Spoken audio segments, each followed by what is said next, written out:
শুভ সকাল সবাইকে। আজকে আমরা সকাল সকাল ইকিয়াতে চলে আসছি একদম সকাল আর দুপুরের খাবার মিলিয়ে ব্রাঞ্চ করার জন্য। তো এসেই দেখি যে বিশাল বড় লাইন। আমরা একটা খাবারের ট্রলি নিয়ে নিলাম, ট্রলি নিয়ে আস্তে আস্তে এগোচ্ছি। 2টা গ্লাস নিয়ে নিলাম, তারপর হচ্ছে চামচ, ছুরি আর হচ্ছে একটা স্ট্রবেরি চিজ কেকের স্লাইস নিছি। তারপর এদিকে হচ্ছে আমাদের খাবার নেওয়া হয়ে গেছে। আর এখানে সিস্টেমটা হচ্ছে আপনাকে খাবারের ট্রলিতে করে খাবার নিতে হয়, এটা হচ্ছে ওদের নিয়ম।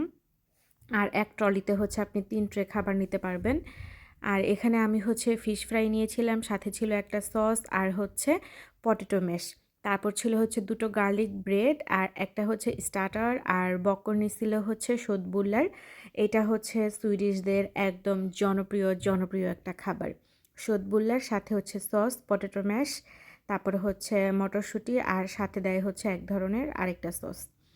তারপরে এই যে আমাদের খাওয়া দাওয়া শেষ। এখন আমরা হচ্ছে ময়লাগুলো যথাস্থানে ফেলে দিচ্ছিলাম এক একটা এক এক জায়গায়। তো ফেলে দেওয়ার পরে এখানে হচ্ছে ট্রেগুলো সব রেখে দিতে হয়। ট্রেনের মতো এই ট্রের রাস্তাটাও কখনো শেষ হয় না, এটা ভিতরে যেতেই থাকে।